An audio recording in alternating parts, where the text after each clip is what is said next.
NSP apply ಮಾಡುವಾಗ wrong details fill ಮಾಡಿದರೆ ಈ ಥರ ಪ್ರೊಫೈಲಿಗೆ ಹೋಗಿ ಮೈ ಅಪ್ಲಿಕೇಶನಿಗೆ ಹೋಗಿ ಡೀಟೇಲ್ಸ್ ಬರುತ್ತೆ, ಪ್ರೊಸೀಡ್ ಅಂತ ಕೊಡಿ.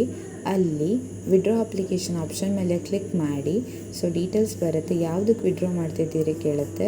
ಸೊ ರೀಸನ್ ಹಾಕಿ, ಏನಾದರೂ ರಾಂಗ್ ಇನ್ಫಾರ್ಮೇಷನ್ ಫಿಲ್ ಮಾಡಿದರೆ ನಿಮ್ಮ ಕಡೆಯಿಂದ. ಸೊ ರಾಂಗ್ ಇನ್ಫಾರ್ಮೇಷನ್ ಫಿಲ್ ಆಗಿದೆ, ಸೊ NSP ಅಪ್ಲಿಕೇಶನ್ನ ವಿಡ್ರಾ ಮಾಡ್ತಿದ್ದೀವಿ ಅಂತ ಹೇಳಿ. ಸೊ ಕ್ಲಿಕ್ ಮಾಡಿ. ಇಲ್ಲ ಪ್ರೀವಿಯಸ್ ಇಯರಲ್ಲಿ ನಿಮಗೆ ಬೇರೆ ಸ್ಕಾಲರ್ಶಿಪ್ ಬಂದಿದ್ದು, ಈಗ ನೀವು ಫ್ರೆಶ್ ಹಾಕಿದರೆ ಆವಾಗೂ ಹೀಗೆ ಮಾಡ್ಬೋದು. ಸೊ ಓಕೆ ಅಂತ ಕೊಡಿ.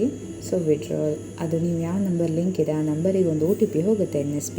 ಆ OTPನ ಇಲ್ಲಿ ಹಾಕಿ ಪ್ರೊಸೀಡ್ ಮಾಡಿದರೆ ಆಯಿತು, ಅಪ್ಲಿಕೇಶನ್ ವಿಡ್ರಾ ಆಗುತ್ತೆ. ಕೆಲವೊಮ್ಮೆ ನೀವು ಅಂದರೆ ರಾಂಗ್ ಡೀಟೇಲ್ಸ್ ಹಾಕಿದ್ದಾಗಲೂ ಈ ಥರ ಮಾಡ್ಬೋದು. ನೆಕ್ಸ್ಟು ಫ್ರೆಶ್ ಅಪ್ಲಿಕೇಶನ್ ತೊಗೊಂಡು ನೀವು ಅಪ್ಲೈ ಮಾಡ್ಬೋದು.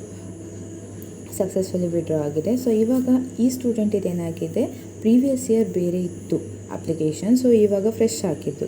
ಸೊ ಆವಾಗ ಏನು ಮಾಡಬೇಕು, ಆ ಹಳೆ ಅಪ್ಲಿಕೇಶನ್ ID ಏನಿದೆ, ರಿನ್ಯೂವೇಬಲ್ ID, ಆ K20 ಬರುತ್ತಲ್ಲ, ಸೊ ಅದನ್ನು ಹಾಕಬೇಕು. ಬಟ್ಟು ಇವರದ್ದು 3 years ಬ್ಯಾಕ್ ಇದು ಆಗಲ್ಲ, ಬಟ್ ಟ್ರೈ ಮಾಡ್ಬೋದು ಅಷ್ಟೇ. ನೇಮ್ ಮಿಸ್ ಮ್ಯಾಚ್ ಇದೆ, ಆ ರೀಸನ್ಗೆ ತೊಗೊಳ್ತಿಲ್ಲ ಇವರದ್ದು.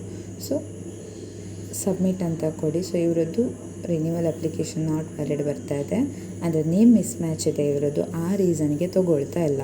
ಬಟ್ ನಿಮ್ಮದು ಏನಾದರೂ ಕರೆಕ್ಟ್ ಇದ್ರೆ, ಅಂದರೆ ಅವ್ರದ್ದು ಆ್ಯಕ್ಚುಲಿ ಪ್ರೀವಿಯಸ್ ಅಪ್ಲಿಕೇಶನ್ಸಲ್ಲಿ ಸಿಂಗಲ್ ನೇಮ್ ಇತ್ತು, ಬಟ್ ಅದಾದಮೇಲೆ ಅವರ ಡಬಲ್ ನೇಮ್ ಮಾಡ್ಕೊಂಡಿದ್ದಾರೆ. ಸೊ ಅಪ್ಲಿಕೇಶನ್ ತೊಗೊಳ್ತಿಲ್ಲ, ಅದರ್ವೈಸ್ ತೊಗೊಳುತ್ತೆ, ಆಯಿತಾ.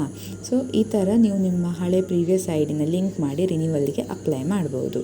ಸೊ ಟ್ರೈ ಮಾಡಿ ನೋಡಿ, ಎಲ್ಲಾದರೂ ಅಪ್ಲಿಕೇಶನ್ ರಾಂಗ್ ಆಗಿದ್ದರೆ ಇನ್ ಕೇಸ್ ಆ ಥರ ಇದ್ದರೆ, ಆಯಿತಾ. ಇನ್ಫಾರ್ಮೇಷನ್ ನಿಮಗೆ ಒಳ್ಳೇದು ಅನಿಸಿದ್ರೆ ಲೈಕ್ ಮಾಡಿ, ಸಬ್ಸ್ಕ್ರೈಬ್ ಮಾಡಿ. Thank you.